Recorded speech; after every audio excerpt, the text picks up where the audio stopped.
Hi, everybody. Welcome to today's webinar. Thank you for coming to a webinar on Thanksgiving week. I know it's crazy. It is just a couple days before Thanksgiving, and we just thought we'd give you some tips today. So I'm Liz Fickenscher. I'm the e-commerce marketing manager at Teikametrics. I've got Shannon Roddy, my good friend, with me, founder of Marketplace Seller Courses. Say hi, Shannon. Hi, everybody. We're just going to go through a couple of things today that you can do right now to improve your Q4 performance. We know that Q4 is well underway. Black Friday is this Friday. Cyber Monday is the following Monday. You've got holiday sales that are going to be rolling through. I'm trying to share my screen, but I don't know that it's going to work. I unfortunately downloaded the new Apple update and it has turned my life upside down. I'm ready for them to release something new. So a couple housekeeping things.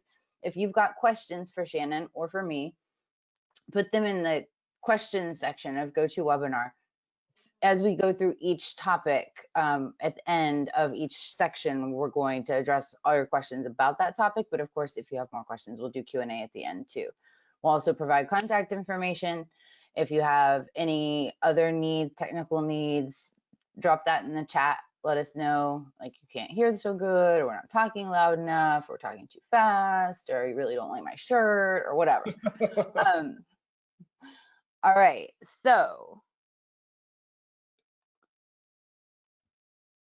let's get started. I don't know if you guys can see this, but if you can, great. If not, I'm going to read it to you. Our agenda today, we're going to cover winning the buy box, strategies for winning the buy box, why it's important, product reviews, seller feedback, your seller reputation, and how that can help or hurt you, especially during crucial times like this. Customer service and customer pre-service, I like to call that being customer obsessed like Amazon is. Dual fulfillment, which is something that Shannon preaches religiously to his customers, his clients, and in his wonderful course, Marketplace Seller Courses in the Brand Success Academy. You've got to have a contingency plan, especially now. I know a lot of you are seeing restrictions at FBA. It's super, super stressful right here at the holidays. And we're going to talk about advertising, of course, because that's super important to you. So let's give a little bit of background on Shannon first. So Shannon, I don't think anybody knows you as well as you do. So why don't you give everybody, I'm sure they know who you are, but just give a little bit of background about your experience in the industry. Sure. So I've been dealing with Amazon for about 8 years now and started actually working with a global company doing cleanup. And so a lot of my initial work was how to clean up the Amazon marketplace, clean up your listings, take control of your listings, and be able to launch, grow, and protect your brand. That became sort of the essence of the Amazon Brand Success Academy. But the goal really is, what are the strategies, tools, and resources that brands need to be successful? And so basically I started off with a company doing e-commerce on the side and eventually made the pivot to make that the primary focus. So for the last 5 years, I've run marketplace seller courses, but over the last 8 years worked with over probably 120 companies, different brands internationally and in the US, to help them really understand Amazon and then be able to leverage Amazon. And it all comes down to having a really specific brand strategy. And people, sort of ask sort of generic questions like, well, what should my advertising strategy be? Like, how much should I spend? It's like, well, what's your strategy? And so when people understand what the strategies are, what the opportunities are, then you can sort of figure out, okay, which strategy applies to me for where I'm currently at as a brand and where I want to be as a brand. And I think that's the most important thing. There's 1,000 videos and tips and stuff on how to, but just like Simon Sinek talks about, like, if you don't start with the why and the purpose behind it, you're kind of missing a lot of the application. So I like to kind of focus on that aspect of it. But yeah, I love doing coaching, consulting, and teaching education at heart. And I know what it's like to sell on Amazon. I know what those challenges and frustrations are. So my goal is just to provide as much helpful content to make everybody else who follows me, to make their journey faster, better, and easier, so they don't have to learn all the mistakes that I've seen people go through, and learn those the hard way. So they say, smart people learn from their mistakes, wise people learn from other people's mistakes. My goal is just to create a lot of wise followers who can learn from other people's mistakes. So That's awesome. Thank you, Shannon. And I'll tell you that everybody I have talked to that you've worked with has been a absolute raving fan. So that's a testament to the care, the TLC you give to the people you work with. So it's all about education, and it's all about the spirit of lifting each other up and helping each other through this journey, especially in the Amazon environment where it's constantly changing. It's constantly getting more complicated, more competitive. And in a time like this, where there's a global pandemic and there are so many different things up in the air, it's important to stick together and share as much knowledge as we can. So that's why we're here today. Yeah. A couple of you have asked, are we recording this? Yes, we are. Obviously without a screen because nobody can see my screen. Again, always wait We for the didn't have a update that you presentation. know isn't buggy. We didn't. I threw Yeah, one together you're like not gonna miss 15 anything. minutes before this, so it's fine. You guys really don't have to see it. All it has is title slides, so you're not missing anything. Um, and I didn't get Felita to make it pretty, so you're actually lucky. All you have to look at is us. So that side of it, you're good. You got a mountain, you got Shannon, and then you got me with all my flowers. So let's dive in. Let's talk about winning the buy box and different strategies around that. I know that that's a particular issue for people who are selling the same ASIN, but it's also not necessarily a done deal, even if you have your own ASINs. So let's talk a little bit about that, Shannon. Yeah, 100%. It's really funny because a lot of companies will say, I don't understand. I'm the only seller of my product and I'm not winning the buy box. Logistically, it doesn't make sense. So let's talk about the buy box. The buy box just means when a customer looks at your detail page and they click add to cart, it means sold by is your company's seller display name. It just means that you're the primary featured seller. Amazon calls this featured offer eligibility. We also call it featured merchant status. But basically, it means that if there are multiple people selling the same product on Amazon, whoever happens to be winning the buy box at any given time is going to get the sale when the customer clicks add to cart. Most people have no concept that there's even other people selling a product. They just click add to cart or buy now. And so there's not even sort of an understanding of that. So there's two aspects of this. The first thing I want to highlight is actually Amazon started showing in the back end of Seller Central like your buy box percentage, but it's sort of like overall of your whole account. So it's a little misleading and it makes it a little confusing. And I've seen products and companies in my own account where it'll say like 95% or 90%, even though we know we have 100% buy box ownership. So I would just say the first and foremost thing is don't trust that. Actually go to your business reports and actually look at your sales by child item by child ASIN, and that will actually give you your buy box percentage by child ASIN. So let's touch on the first one, which is if you're the only seller, for example, of your product and you're not winning the buy box, what you have to do is you actually have to focus on seller account health. And for a company that's just launching, Amazon basically makes you earn the right to become a featured offer. And so if you're new, the two primary ways to do that are number one, get seller feedback, and number two, offer your product via fulfillment by Amazon. If you use FBA, Amazon increases your eligibility for featured merchant status. In terms of that, I think one of the strategies that we've seen companies do effectively is if you are new on Amazon, you're launching, especially right now, and you're not winning, it can be really frustrating because it means if your advertising doesn't run, you're just getting less. There's a way to append your seller ID to the URL of your detail page and actually drive external traffic to your listing, maybe from social media, maybe from an email blast, Facebook, what have you. And if you append that seller ID, it'll actually show you as winning the buy box, but it makes it much easier for customers to buy the products from you and start to generate the credibility that you need with Amazon to show that you can fulfill orders, that you can handle customer service. And once you get more of those orders under your belt effectively, then you're going to be eligible to actually win the buy box. So using that strategy is actually really critical. And we're going to get into the customer service piece in a minute, but knowing that If you're the only seller of your product and you're not winning the buy box, you've got to focus on fulfillment by Amazon and driving external sales potentially, as well as making sure you handle the customer service. And we'll talk about the details of that first. So the second part is having either multiple resellers, or in some cases, if you're a brand with exclusivity selling your product on Amazon, having unauthorized resellers, typically unauthorized. In some cases, they may be authorized, but typically if you have multiple resellers on a listing and you're not winning the buy box, you may have to use a tool at the bare minimum like AMZ Alert to monitor the listing. And I just say this is so critical anyways. We've got a client right now who's dealing with this. There's 4 or 5 sellers on her listing. It's her #1 listing. And AMZ Alert will allow you to sign up and you put in your ASIN, you put in your seller display name, and then you can check all the alerts that you want to get. A leech for them is considered anybody who just hops onto the listing, who's has an offer on your listing, and a hijacker is somebody who's actually taken the buy box from you or is winning the buy box.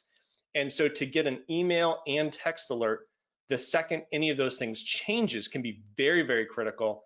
And especially if you're a CPG product, counterfeits are really huge, unfortunately, still a big significant problem. So if you lose the buy box and somebody is selling a counterfeit product, that's going to result in some really negative reviews come December or January, and it's almost impossible to get those removed. So getting that notification up front, really, really critical. And then long term, laying out a clear distribution enforcement strategy, using a company like BrandGuard or eEnforce to actually help you clean up the marketplace, control distribution on Amazon, really, really critical. I can't hear you for a second. Hang on a second. That's because I was on mute, is why. Okay, you're not on Turns mute out anymore. Go. The mute function works. That's great. Speaking of mute, there's a little group of us here today. So if you all would rather ask your question rather than type it into the box, just chat at us and say, hey, unmute me, and I'll unmute you. If you want to do it that way, if you don't want to talk on a recording, I totally understand. But if you do have questions for Shannon, please pop them into the question section. We want this to be interactive, and Shannon loves to answer questions. I do. It's his favorite.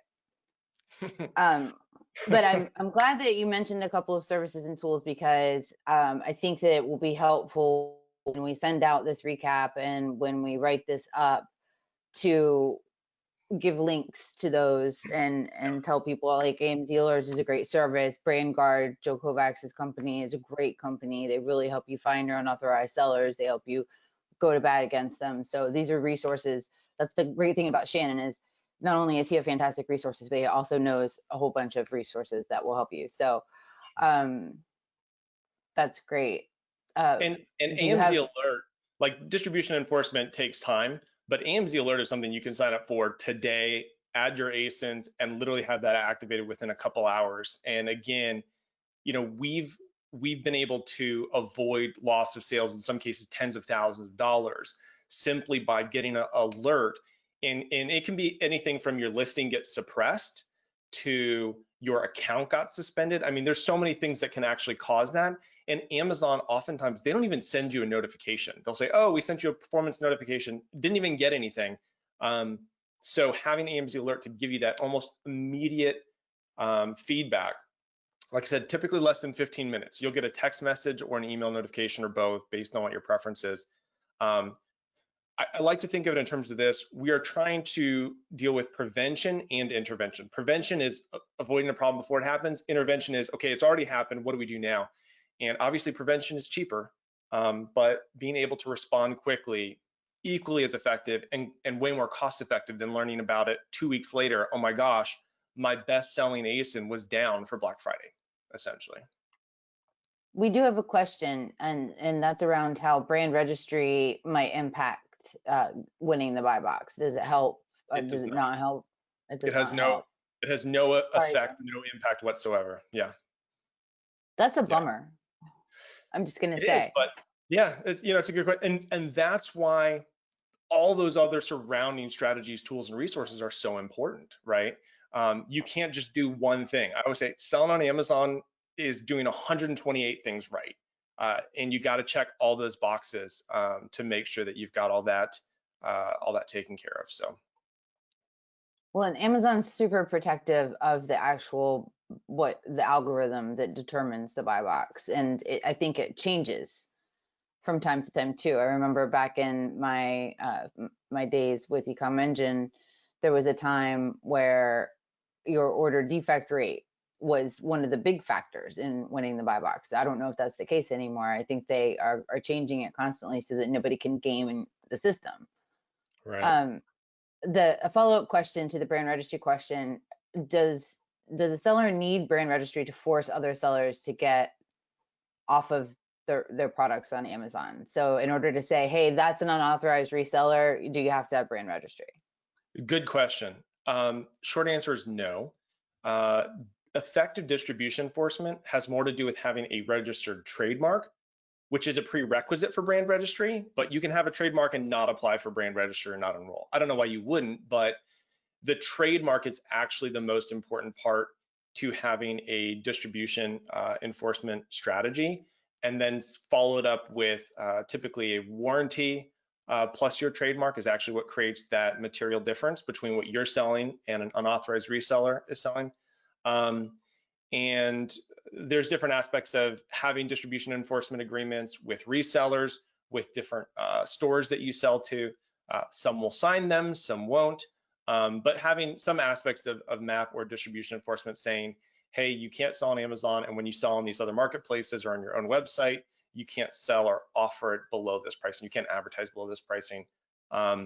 But the distribution enforcement is a pretty holistic thing. We do have a good podcast with Howard Allman on the Marketplace Expert that talks about how to create a framework, a legal framework for distribution enforcement on Amazon if people want to learn more about it. That's a great resource to start. That's super. We have a question. Hey, Shannon, it's Denise Day, smiley face. Great to see you. Hey. If you're not using eEnforce or a third party right now to defend against third party resellers, do you have any other suggestions on how to defend against them or get the buy box back? I get AMZ alerts daily of buy box fluctuation, but not sure there's much I can actually do to kick them off myself, correct? It's mainly about being able to identify them. So again, if you have a warranty and a distribution infrastructure in place, the biggest challenge that most companies have is they don't know who the unauthorized reseller is. Amazon rolled out a couple months ago, putting basically everybody their registered business entity address on their seller profile. A lot of people who are attempting to remain anonymous, they simply got additional addresses. They used a warehouse, they used a PO box, whatever the case may be. But BrandGuard does have sort of a self-service option. They've got Seller Certify and the Amazon Seller database that you can actually use the Amazon Seller ID or the seller display name to look up and find out who is this person actually, so that you can send them some type of cease and desist off Amazon. Again, Amazon doesn't care. They allow unauthorized resellers. So you can't do anything, no distribution enforcement inside the platform. It all has to be done outside the platform. And then let's take one more question about this and let's move on to the next topic, because time does fly when you're having fun. Guys, don't forget to put your questions into the question section and we will tackle them per section. So Gail says, we are attempting to brand our product and we're in the waiting game from the trademark office, but we did learn the name we're using isn't trademarkable. We're hunting for a very similar name. So if we get it, how do we go about changing our brand name on Amazon without having to create a new listing? They don't want to do that. They have nearly 10,000 reviews with a 4.6 star rating. Yeah, it's challenging. Number one, if you're gonna get a new trademark, I do recommend using Amazon IP Accelerator. So that's Amazon's program to sort of accelerate the process of getting brand registry. Essentially, once you start the process of creating a trademark, they'll give you access to brand registry in some cases in a couple weeks, but typically less than 30 days. And then their trademark attorneys will continue the process. It still takes 9 to 12 months to get the trademark. Amazon gives you the benefit of the brand registry before it's completed. So let's step back a second. Because of abuse, people hijacking listings, changing the brand name, and trying to manipulate that to gain reviews, maybe for a product that's discontinued, right? So this old ASIN that's been sitting there for years and has, 1,000 reviews. Amazon's really cracked down on changing the brand name. We've had different cases. Sometimes it's been very easy. Other times it's been nearly impossible. So the short answer is there's no guarantee. That's why it's important to trademark your brand name, obviously, if you're unable to get it. The other thing to consider is Amazon allows a word mark or a design mark. So if you have a logo that you can trademark using your brand name, Amazon will accept that for brand registry. But it is a challenging thing. There's no guarantee that you're going to be able to change the brand name. Amazon essentially says, if you rebrand the product, it's a new UPC code, new ASIN. You can try to get those merged, but it's a challenge. It is a challenge. Great. Now we do have a couple questions in, but I'm typing to each of you individually saying I'm going to queue that up for the Q&A at the end. I do want Shannon to get to seller reputation since that's one of my favorite topics still. But it is something that you should be thinking about right now. And there are things that you can do right now to make sure that right now is better, but also that you're set up better for Q1 and Q2 of next year. So take it away, Shannon. Yeah, so Tatia, but we're going to cover this briefly. If you want to hear everything about Amazon seller feedback and product reviews, the podcast that we did has gotten tons of traction in the last 30 days. And you could look that up on the Marketplace Expert, but that's like an hour and 20-minute podcast. It goes over all the strategies and all the different aspects of it. So let's cover it in brief here. First, the difference between seller feedback and product reviews. Seller feedback is applicable to you as a seller and shows up on your seller bio. Product review is a review of the product or rating of the product that shows up on the detail page of the product. So that's the first differentiation. A lot of brands and new sellers don't even know the difference. So that's the first point of clarification. Going back to the previous section, if you're having trouble winning the buy box, you need to focus exclusively on seller feedback until you gain featured merchant status or featured offer eligibility, at which point then you can diversify and begin asking for more product reviews. My favorite tool is, and has been for the last several years, Feedback 5 by Ecom Engine. You can do a customized email, but initially the goal is create an email, ask for seller feedback to make sure that you have enough positive seller feedback to gain the buy box. And once that's sort of nailed down, you can then ask for product reviews. Now, the benefit is Amazon offered the request a review button. Feedback 5 has automated that, so you can just sign up for their. And Liv has that more asks information. for both. The request a review message doesn't go through buyer seller messaging, so you don't get dinged for having a word like love or if, like you could with buyer seller messaging. Although Amazon did recently update policy around buyer seller messaging, it is okay to use buyer seller messaging to proactively ask for a review. Yay, glad we finally got some clarification on that. And then we did a webinar with Becky from Ecom Engine. And of course, my recommended tool for seller reputation is Feedback 5, always. But the request a review functionality sends a message that Amazon themselves has written. It has a picture of the item, and nowadays you can't put a picture in a review request that goes through buyer seller messaging. And it's got a place where the person can leave, the buyer can leave a product review and seller feedback. So that's kind of like a two-shot deal. And I find that people like to finish their homework. So if they're going to fill in 1-star line, they're going to fill in the other one too. So that's my personal, hey, you should use request a review. And I know that Shannon hates that. Yeah, no, it's such a great tool, especially like I said, you don't have to miss out on those Q4 reviews. You can get signed up for Feedback 5 today, and within less than 20 minutes, you can integrate your account. You can set that up so that as you start getting those Black Friday, Cyber Monday sales and orders going through, Amazon will send out those request to review emails and help you get both seller feedback and product reviews simultaneously.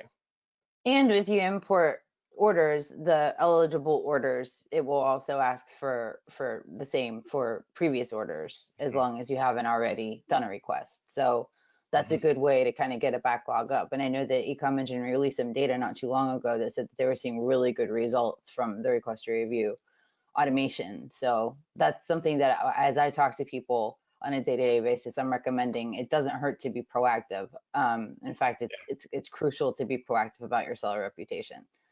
Yeah, 100%. And, the other aspect of that is,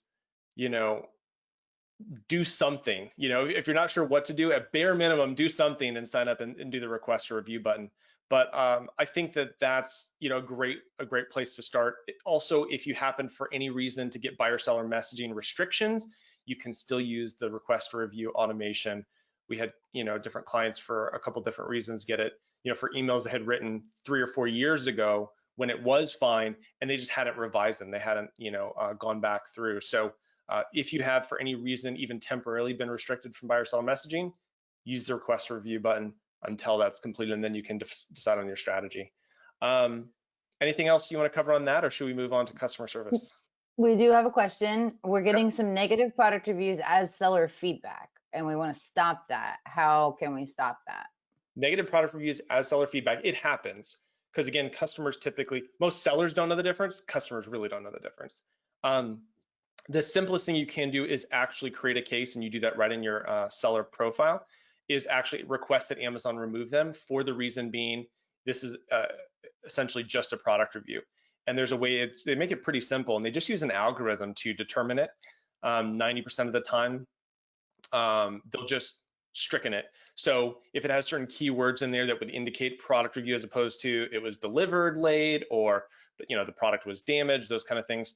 More like I didn't mean to me. Yeah, I didn't like the color. We've gotten some really bizarre ones, and in some cases we get seller feedback or product review for a different product, because again, customers just know they bought it from Amazon. There's almost no concept that there's different sellers on Amazon, which is why the branding piece is so important. So they'll be like, hey, I only got one shoe, and we're like, well, we sell blankets, so I don't know where your other shoe is, because we didn't send that to you, so sorry. But the key is you're gonna get those. Being religious about protecting your seller feedback is really critical. Stay on top of that. You only have a limited window to request removal of negative seller feedback, so you have to jump on it and be really aggressive. In fact, Amazon says it's okay if you solve their problem. Say the product got shipped, it was broken when it arrived, it was missing a piece, manufacturer defect, whatever. You offer them a refund or replacement, whatever the case may be. If you've fixed their problem, you can request that they remove negative seller feedback. And there's a link that you can send in a message to a customer and say, hey, we'd appreciate you taking 30 seconds now that we've resolved your issue and made it right, to remove the negative seller feedback, because it no longer represents your experience with us as a seller. Okay, that's okay.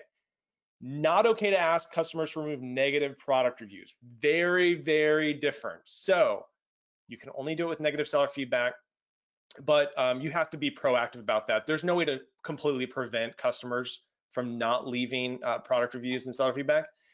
And if they happen to leave positive product review and seller feedback, great. It's it's an extra seller feedback with a 5-star. But negative product reviews, you want to both deal with the customer, because you have their information, and say, hey, I'm sorry you didn't like the product. Is there a way we can work with you to make it better? But you got to stay on top of it.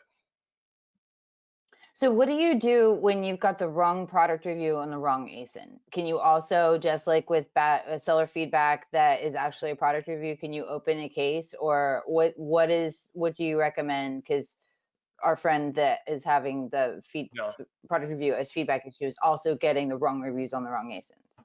You can try.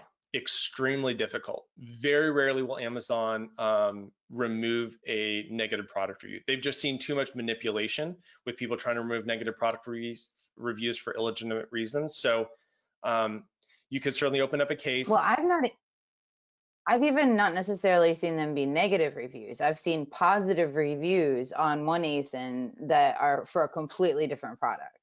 Yeah, and it happens. If it's not hurting you, if it's not hurting you, that's one thing.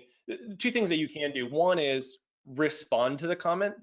Typically they don't see it, but it does let people know if there was a negative product review. It lets people know that as a seller you care and that you're concerned, and say, hey, contact us, let us make it right. Don't include an email address, Don't include, specific buyer or seller information. Just say, hey, contact us.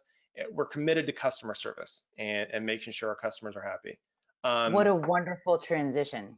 Because now let's talk about customer service. Boom.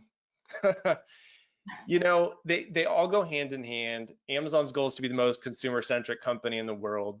And the more you can fall in line with that, the more successful you're going to be. Really, really true. And whether it's on pricing or customer service, that sort of thing. The talk I gave at our Ecom Boot Camps event last year still holds water as much, today as it did then. But what I love to say is, customer service is usually your only opportunity to engage with customers. Like, you're never going to meet somebody at Target and be like, oh, hey, did you buy this product on Amazon? I sell that product on Amazon. That's my product. Like, it's nice to meet you. Tell me what you think about it. Never going to happen. So when a customer reaches out to you, a lot of companies think, I love FBA because Amazon just handles all the customer service. I don't have to touch it. They look at it as a way that they can sort of outsource it and save money. And yes, that's true partially, but Amazon's idea of making a customer happy is refund. Oh, you're not happy? Here's a refund. Oh, the product was damaged? Refund. Oh, you didn't like the color? Refund. As a brand owner, when you really care about what you've created, we find the ability to win a customer over and really make sure they have a positive experience when it started off negative is an unbelievable opportunity, because typically that customer will not only stay with you for a long time and purchase, become a repeat customer, they'll also share that with other people. So I like to say, create customer service experiences that create word of mouth opportunities. And I think this all comes back to, and I've done some great podcasts with Seller Smile. And if you're looking to outsource your customer service to a company that will really care and do it the way that you kind of like to do it, I can't recommend those guys enough. But basically the idea is, if you want to make a customer really happy, do something that's unexpected. And so some of the standards that we do is, if a customer returns a product or has an issue with a product for any reason, maybe the product was late, maybe they got the wrong item, maybe it was a manufacturer defect, whatever the problem was, if they had any issue, we immediately issue a 15% refund.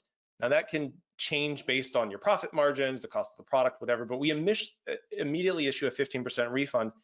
And it's just our way of saying, we want to make sure that you're satisfied. And if it was a damaged product or manufacturer defect, we'll send them immediate free replacement in addition to the 15% refund. People are like, wow. And that will actually show up both in product reviews and seller feedback. They're like, I didn't even ask for a refund. They just gave me a partial refund. And just don't ask for a product review if you give a refund. Yeah, exactly.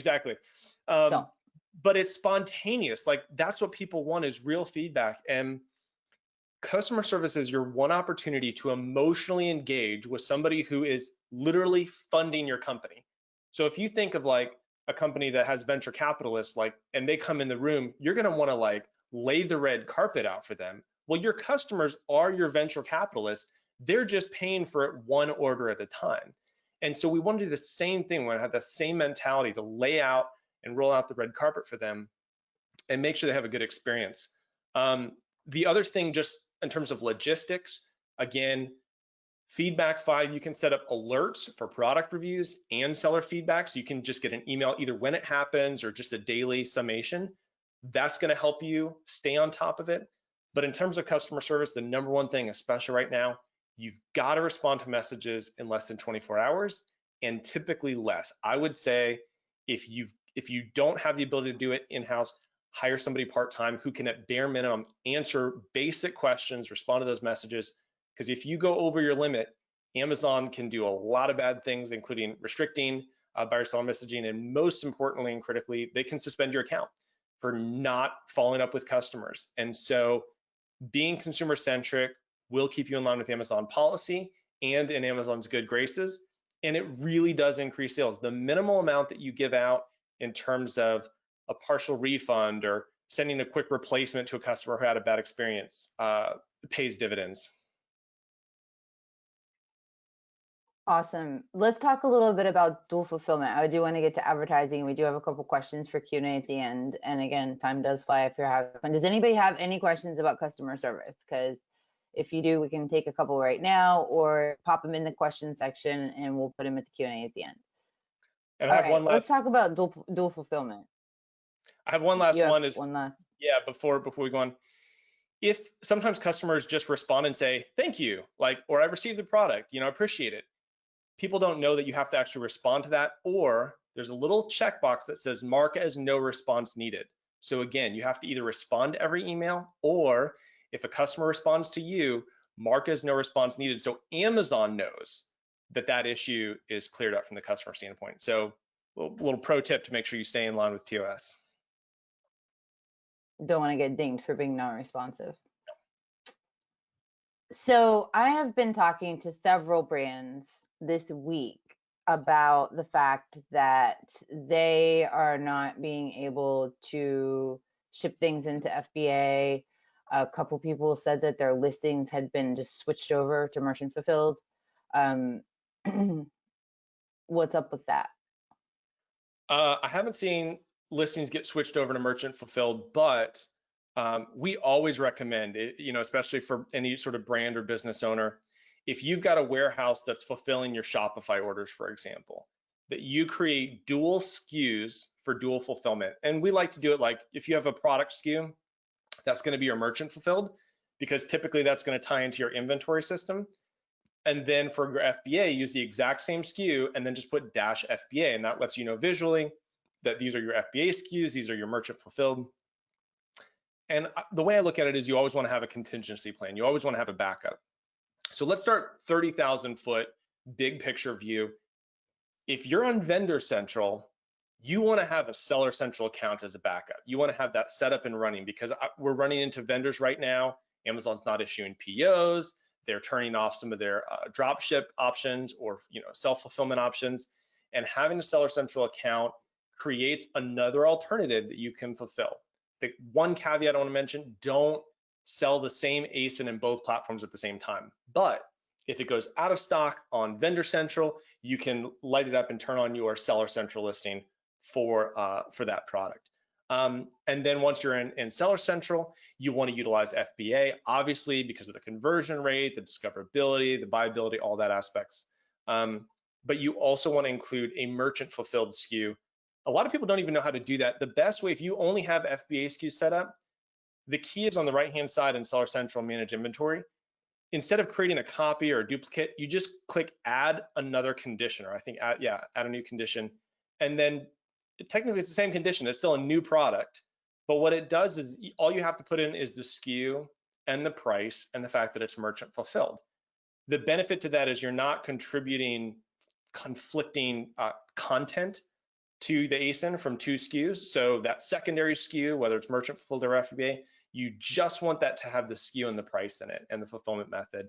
But so having it's the same SKU? It's the same ASIN, but you're gonna have two SKUs, a SKU and a SKU-FBA. So merchant fulfilled and FBA SKU on the single ASIN. And I talked to brands and sellers who are like, I didn't even know that was allowed. Like, I didn't know that you were able to do that. The answer is yes, you can, and it's highly recommended. We did notice a couple days ago with some of my clients, and we saw this at the beginning of COVID, was that Amazon was giving the buy box to the merchant fulfilled over FBA, which was really bizarre. I'm not sure how long that's going to continue, because typically Amazon will only show merchant fulfilled if it's going to get there faster. If FBA is like backed up and it's going to take 3 or 4 weeks, and your merchant fulfilled can ship tomorrow. But make sure you have that in place. Make sure that you have a lead time. The lead time is between the time the customer places the order and the time that you ship that order out. That's your lead time. And then you have your shipping time when it gets to the customer. But the lead time means you have to not only ship it out, you've got to confirm that order with Amazon, and you have to upload the tracking information. Amazon doesn't care if you ship it out two seconds after the order comes through. If you don't confirm it till 3 days after, that's a late shipment from Amazon's side, and they will suspend your account tomorrow. And for manufacturers in particular, that's the #1 reason they get shut down, is because of late shipping. So you want to have systems in place. You can use ShipStation if you know to integrate with your warehouse. Find out what software the warehouse uses, integrate that, and make sure you test it, and have somebody checking in on a daily basis, to make sure that every order is going out on time and the tracking number is getting put in place. And that way, typically what we see is you have your FBA inventory. As your FBA sells out, your merchant fulfilled SKU pops right back up and takes the buy box. And if you've got dual fulfillment set up, you want to make sure you put both SKUs in advertising, which kind of leads us into our next section. Do we have any questions on dual fulfillment though? We do. Okay. I manage several Seller Central accounts and sometimes miss messages from customers. You an app or service to get notifications when customers send messages. Okay. Which is not about fulfillment, but yeah, you got to have systems in place. Amazon is a systems company, and if you miss enough messages, like I said, they can either suspend the account, hire a VA on FreeUp to go in and check messages every single day, and at bare minimum say, hey, we'll get back to you, and then email you and say, hey, you need to follow up on this. But you have to have systems in place to create a scalable business. So I think that's just the bottom line infrastructure. Was that the question? Well, so is there an actual service? Because I know that there's some concern right now about multiple different people logging into the same Seller Central account. So if this person manages several Seller Central accounts, they don't necessarily want to get a VA logging into those same accounts. Does AMZ alert you to messages? Or is there a tool? I think the one that comes to mind is Help Desk or eDesk, and that's by Excelco. And what's cool about that is you can actually integrate all of the accounts, and it will pull all the messages into one place, and you can respond, and it'll send those back out through the Alias. Seller Smile does it too, don't they?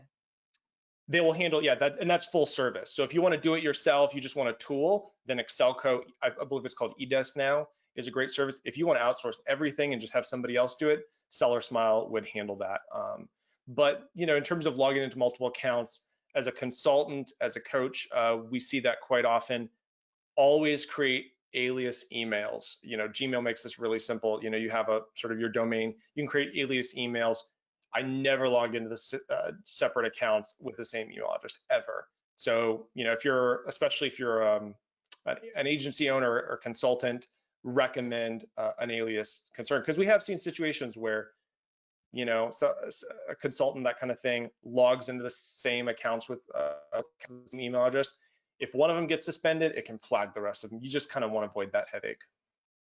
One question about FBM versus FBA. Hey guys, should we price our FBM SKU less to let the FBA SKU win the buy box? So again, it comes down to profit margin. And it comes down to strategy. So there's not a specific answer that covers everything. We typically like to see your FBM and your FBA prices match. We almost always recommend including free shipping, even just roll it into the price. So customers are, no pun intended, primed for free shipping. So even if you're doing fulfilled by merchant and you're selling a product for $20 and $10 shipping, just sell it for $30 and offer free shipping. You'll sell more. It's crazy. It's the same exact price to the customer, but free shipping sells. So we typically like to see same price. I've got one client that they sell product, and when they palletize products and send it to FBA, it's very cost effective. When they ship merchant fulfilled products, it's very, very expensive. So they actually increased the price, and it was about 50%. It was a pretty significant hike. But they found that when FBA went out of stock, they wanted to remain profitable, but continue allowing that product to be sold. They were able to, the FBM, would come in and win the buy box, and they would sell, and they would continue selling, but be profitable. So it really comes down to your strategy. The only reason you would price your fulfilled by merchant less than FBA was if for some reason Amazon was messing things up. And he meant more. Yeah. More. Should he make it more so that the FBA listing wins the buy box? Typically, yeah, and especially right now, like I said, if you have the same price on an FBA and FBM product, FBA is going to 99% of the time win the buy box. And then the second it sells out, the FBM will come up and take its place. But other than that, it's just a pricing strategy if you want to increase the FBM to cover your cost of shipping. And Tony, FBM, we pronounce things wonky, but it's fulfilled by merchant. Yeah. rather than fulfilled by Amazon. So let's talk about advertising. We got to talk Yay! about advertising. And then we're gonna have about 6 minutes for the Q&A we've got stored up and any other questions you guys might have. So keep them rolling, okay? But Shannon, what are the biggest, should we start with the biggest mistakes you're seeing right now? Or, and that I We am need to start seeing with the right now? biggest mistakes in general. Okay, let's do that first. Like, here are the don'ts Right. ever, but especially not right now. Yeah, so I mean, a couple big things, working with clients. When you get a chance to peek into 120 Amazon accounts and see what works and what doesn't, these are the big takeaways from advertising. And to be fair, advertising has changed a lot. And there were strategies that worked 2 or 3 years ago that don't work anymore. Amazon's algorithm has changed. The advertising platform has changed. It's exponentially grown in terms of market share. So things are very different. It's way more competitive now than ever before. And they're releasing tons of new advertising features and opportunities. So from that standpoint, the biggest ones that I see from an account level, you've got to actually start before advertising with this SEO keyword research. You've got to do the SEO keyword research to optimize your listings. You want to make sure your listings are optimized in terms of the copy, in terms of the title, the images, so that you've got a good conversion rate. And then you do advertising. So way before advertising even, you've got to make sure that you do the keyword research, because those are the terms you need to include in your title or throughout your listing. And those are the same terms that you're going to also then advertise on. So just sort of starting sort of blindly, if you try to run advertising for a bunch of keywords that aren't in your listing, Amazon may not even show them because it doesn't deem them relevant. So it's just starting with SEO, listing optimization, and then advertising. I call this the Amazon flywheel. For me, it's it's optimize, launch, and analyze. So we start by optimizing our listings. We launch our listings by driving targeted traffic, and then you analyze the results. So in terms of advertising specifically, the biggest ones I see are, number one, advertising multiple products in an ad group. And the biggest reason for that, or for not doing that, is it does not give you good, clear, crisp data in terms of which products converted for which keywords. You might have different multi-packs. So this is a 2-pack and this is a 4-pack or an 8-pack. Those have significantly different profit margins and average order values. And you can't afford to spend the same cost per click for a 2-pack as you can for an 8-pack. You want to separate those. If you have different flavors of products, different sizes, colors, that sort of thing, you typically want to separate it so that you get really crystal clear data for every product and know exactly what terms convert for which products. And so I say the basis of Amazon advertising is advertising specific search terms for specific products. Like that's the base of it. The second thing that I see, and again, this has evolved over time. It used to be sort of a lot more acceptable. I think it's becoming more challenging now. That's having multiple ad groups in a campaign. And again, the reason is because you can't tell Amazon if you've got an ad group maybe broken down into branded and generic and competitor, or broad, phrase, and exact are usually the way people break them down. If you're doing that, you can't tell Amazon, hey, spend less in this ad group and more in this ad group. So typically, whichever, just like products, whichever ad group starts to receive sales first, Amazon will push most of the budget towards that ad group. If one of your products starts to take off, Amazon's going to put most of the budget toward that product. And you can't control and tell Amazon, hey, change this or do this. And when you have products that have different keyword terms, you can't tell Amazon within a same ad group or campaign, hey, if they search for this term, show this product. And if they should, search for that term, show that product. You've got to separate it. So getting really good data starts with single product, single ad group in a campaign. That's kind of the biggest, highest level one. The second one is similar to that. You want to break down your branded search terms, the generic search terms, which are just any unbranded term, and competitor terms into different campaigns. And again, that's because we have companies that will have no clue what percentage of their sales are retaining current customers versus acquiring new customers versus going after competitors. And your ACoS for those are going to be different. It's incrementally more significant as you expand beyond your own territory. So typically branded is going to be your lowest ACoS. You expand it to generic, that's going to be more, especially based on the category. Once you get into competitors, that can be very, very expensive. And so being able to correctly allocate your budget to the right category and make sure that you're going after generic before competitor, for example, is really critical. So I think just breaking down the campaigns correctly is one of the biggest mistakes and challenges that I see a lot of brands and sellers make. They're not even structured for success. And if you're not structured for success, you can't win. You cannot succeed. And it's really frustrating. People are like, I know something's wrong. I know something's broken, but I don't know why. That's typically the case. They haven't done the SEO keyword research. They haven't optimized their listings, or they haven't structured their campaigns correctly. That's awesome. We do have a couple questions around advertising. What is a good conversion rate? Conversion rate for the listing. So let's talk about conversion rate. Let's start with the listing itself. Typically, general e-commerce, 2.5%, 3% for your Shopify website. That's good. Amazon, because it's a closed system and very, very trusted, we say typical conversion rates are between 7 to 10%. And if you're well optimized, you're going to be in the 15 to 20% range. And then typically we'll see like best sellers or very well branded products being the 20 to 30 to 40% conversion rate. Once you're over 40%, it typically means you're just getting the same customers who are already aware of your brand. That's where breaking down your campaigns is really critical. But if you've got less than a 7% unit session percentage rate, which is sort of the estimate of your conversion rate, you need to do some optimizing. And then if you're too high, it means you probably need to spend a little bit of time aggressively going after generic or competitor terms, because you're probably just getting repeat customers. Great. We do have some questions rolling in. Some of them are related to earlier. This one's good though. How do we keep the products separate in ads, but also not have them bid against each other?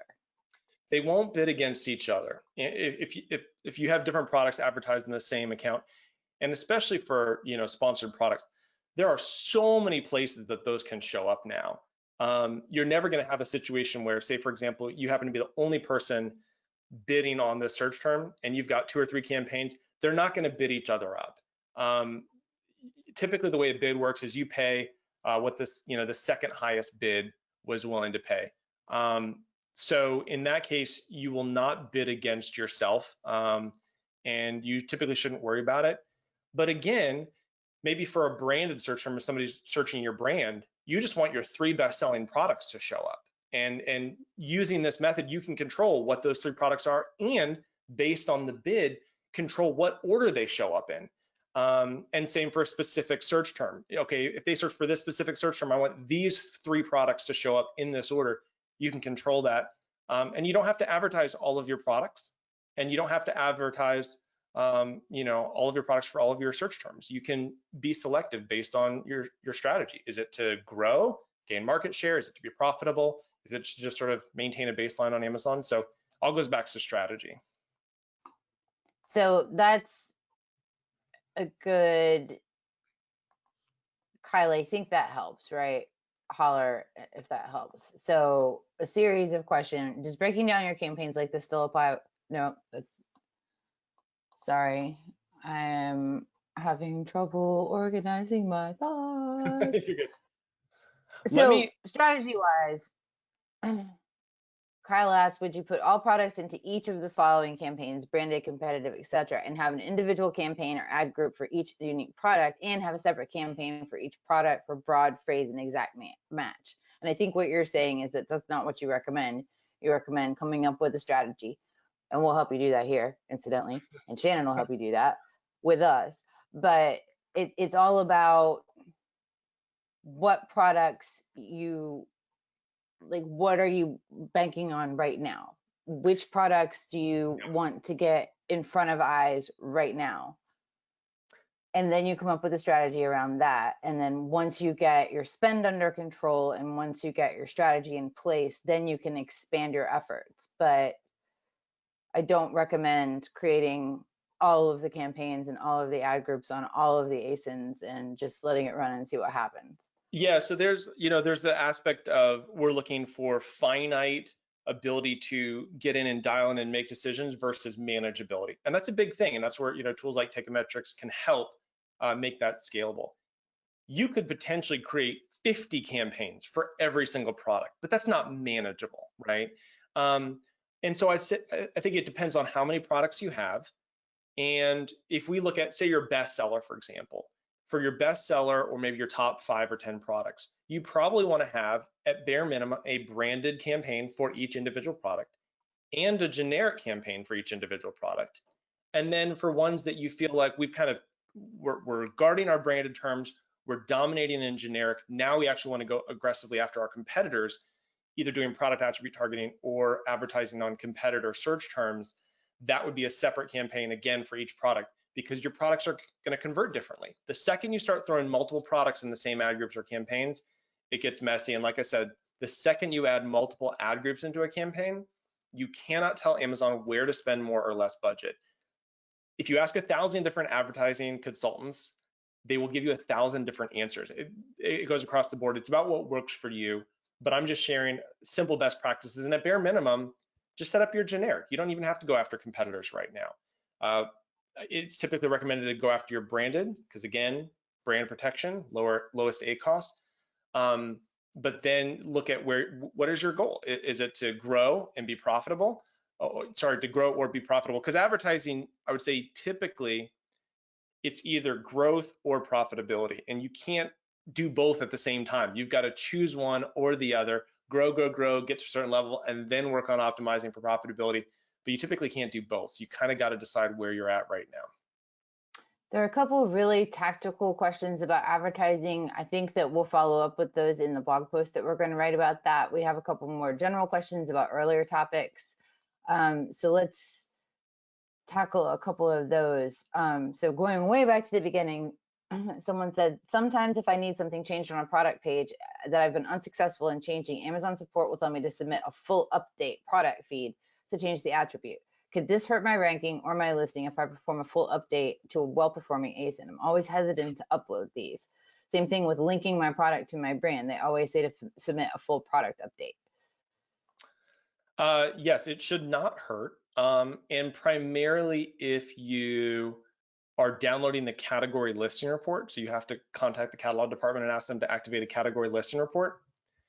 And that basically is downloading exactly what's already in your account.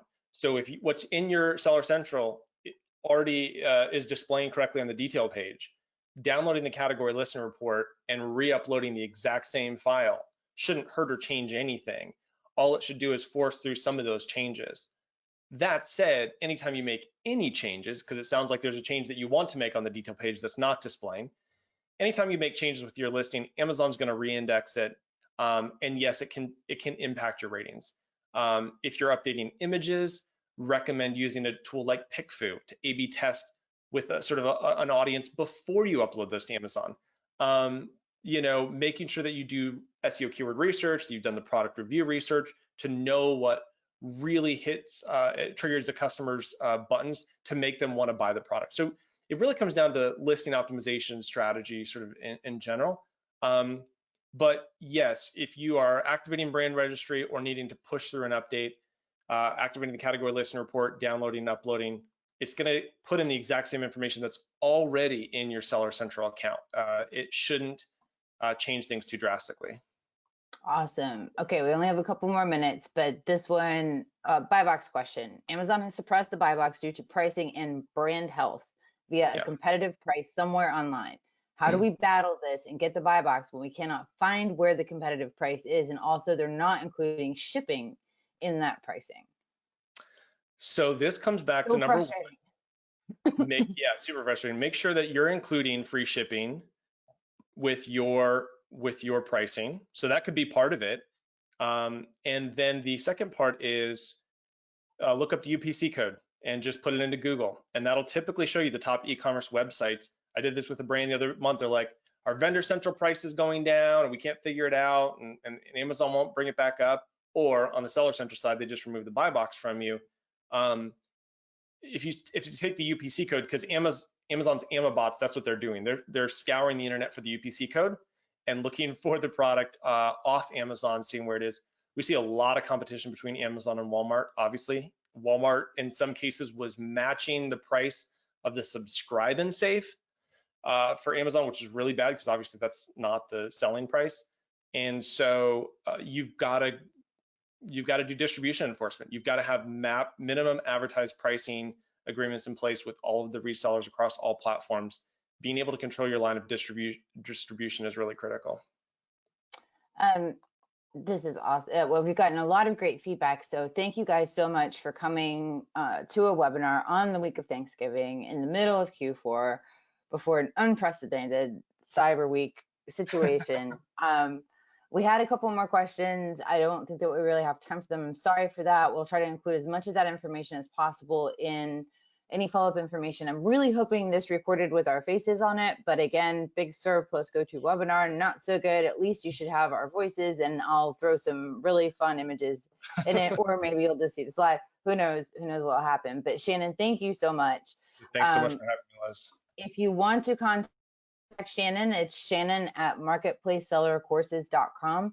If you need something to do over the holidays, or you need something to do at the first of the year, or you're hiring employees that need to learn how to sell on Amazon, his course is unparalleled in terms of its thoroughness, its deep insight. It's absolutely excellent information. I've been through it myself. If you need anything from me, you need a hookup with awesome advertising, you need to know about Flywheel 2.0, which is our exciting new update, which you should be seeing a lot about pretty soon. I'm Fickenscher at Teikametrics.com. It's hard to spell, it's a mouthful. You can email info@Teikametrics.com and they'll find me. Thanks everyone. Happy holidays to you. Hang in there and holler if you need us. Yeah, good luck on Black Friday and Cyber Monday, and please feel free to reach out if you guys have more questions. Bye everyone. Thanks, Liz. Thank you, Shannon.